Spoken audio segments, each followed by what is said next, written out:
Ediciones Obelisco ha publicado el alfabeto de Rabbi Akiva, texto poco conocido sobre literatura cabalística, edición realizada por Neil Manel Frau Cortés, Hazán e investigador de literatura medieval hebrea.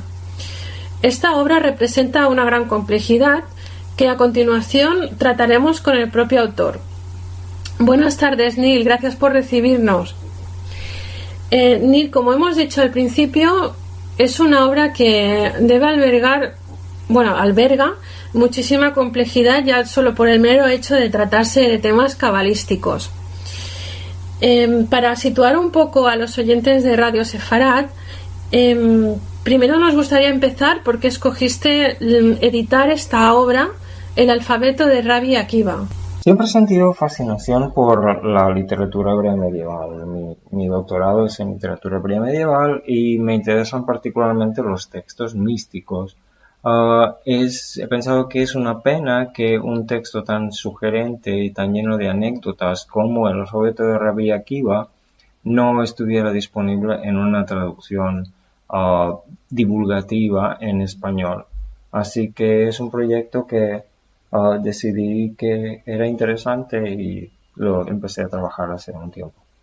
A ver si lo puedo expresar correctamente, pero básicamente el alfabeto de Rabbi Akiva intenta exponer que el Aleph Bet tiene vida propia y entonces dentro de la Biblia forman las letras un diálogo entre ellas mismas.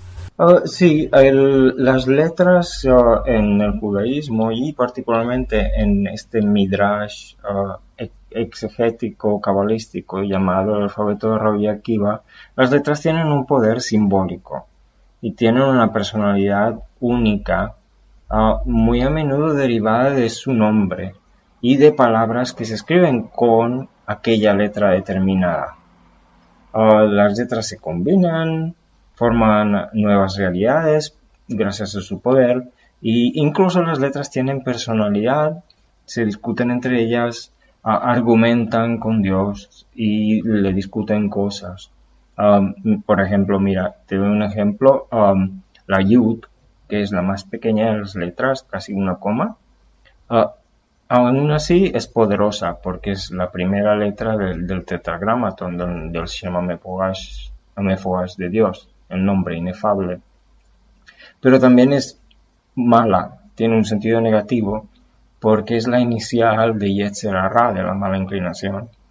En el caso de la Yud, por ejemplo, es curioso que la Yud va y se presenta ante Dios y se queja y dice que es injusto que cuando Sarai, la matriarca, pasó a ser Sara, perdió la Yud. Entonces Dios se apiada de la Yud y la compensa añadiéndola al nombre de Josué, que pasa de ser Josea a Yehoshua. Así que las letras en el alfabeto de Rabbi Akiva son casi como formas primordiales de la caverna platónica, que están inscritas en el trono de la gloria, existen antes que el mundo y tienen un papel muy importante en la creación del mundo y en las cosas que pasan en el mundo. Las letras están en completo diálogo con Dios y, por ejemplo, en uno de los episodios del libro, las letras desfilan ante Dios una por una, porque es antes de la creación y se preguntan quién va a ser la letra principal que abra la creación. Y la Aleph se presenta y dice, Señor Dios del mundo, crea el mundo a través de mí. ¿Por qué? Por esta razón y por la otra. Y Dios le da contraargumentos. Después viene la Bet, después viene la Gimel. Las letras siempre intentan hablar con Dios y argumentar con Dios. Y siempre lo hacen en un estilo muy midrashico, dando una razón más o menos extraña a veces, pero siempre apoyándola con un texto bíblico como hace el midrash normalmente. Esta obra en particular la que acabas de editar, hay dos versiones, ¿no?, diferentes. Una versión es según las ediciones de Constantinopla y Venecia, y otra versión según las ediciones de Cracovia y Ámsterdam. ¿Por qué hay estas dos ediciones diferentes?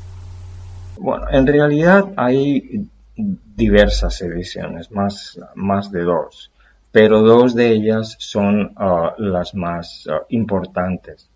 En principio, la más larga de estas ediciones, A y B, que se llaman de una manera estándar, se llaman edición A y edición B, la más larga contiene tanto Maaseh Bereshit como Maaseh Merkabah, es decir, elucubraciones cabalísticas respecto a la creación del mundo y también elucubraciones respecto al primer capítulo de Ezequiel.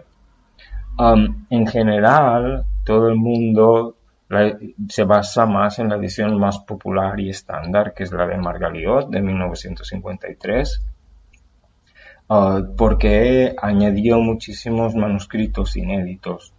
Pero tienes razón, ha habido otras ediciones igualmente importantes. La de Constantinopla que has citado era la primera versión que hubo en 1516 y solo contenía la versión A, mientras que la de Cracovia en 1579 solo contenía la versión B. Y no fue hasta posteriormente en la edición de Batei Midrashot en 1953 cuando se pusieron las dos ediciones juntas. De todas maneras, cabe decir que hay muchos manuscritos medievales del alfabeto de Rabbi Akiva que todavía no han sido publicados hoy en día. Cuando el lector se encuentre con esta obra, que no me canso de decir que son temas muy, muy complejos, pero bueno, ahí están y son interesantes. Pero ¿cuáles son las conclusiones que podría sacar el lector después de leer este libro? Yo creo que este libro es interesante porque es una inusual mezcla entre algo tan oscuro o recóndito como la elucubración cabalística, pero al mismo tiempo algo tan simple como la enseñanza del alfabeto para niños. De hecho, de alguna manera el libro te transporta a un heber de aprendizaje para los niños y te enseña, esta es la letra Aleph, tiene esta forma y su nombre es Aleph y Aleph significa esto. Y la letra Mem tiene un brazo que señala al cielo y otro brazo que cierra por abajo porque se sostiene en la tierra. Es aparentemente muy simple, pero no tiene nada de infantil porque está revelando verdades y conceptos cabalísticos al mismo tiempo. Pero es esta mezcla entre lo que es simple, casi infantil, y lo que es conocimiento iniciático y mágico y cabalístico. La cábala, para no desviarnos, o sea, para aún centrarnos más, la cábala es un proceso que te enseña a llegar más directamente a Dios. Sí, Kabbalah significa recepción y en principio la Kabbalah es la transmisión tradicional del conocimiento místico judío. Se dice que la Torá puede ser interpretada de diversas maneras, es el famoso Pardes. Entonces, la interpretación puede ser Pshat, Derash, Remez o Sod, es decir, puede ser simple, puede ser interpretativa, puede ser por reminiscencia, puede ser alegórica o puede ser sod, puede ser secreta, puede ser mística. La Kabbalah se ocupa de interpretar la Torá desde este punto de vista un tanto secreto, un tanto oculto, si quieres. Neil, ¿cuál es el papel de la divinidad? La divinidad en el libro del alfabeto de Rabbi Akiva tiene un papel muy interesante. No sé si el lector está familiarizado con otras obras como el Sefer Yetzirah, por ejemplo. En el Sefer Yetzirah la divinidad es recóndita, es incognoscible, está allá, es etérea, es tremenda. Pero en el alfabeto de Rabbi Akiva, la divinidad, Dios, es casi folclórico, es accesible. Las letras y los ángeles van a verle y hablan con él. Y particularmente el Metatron va y habla con él. Dios dialoga, tiene carácter.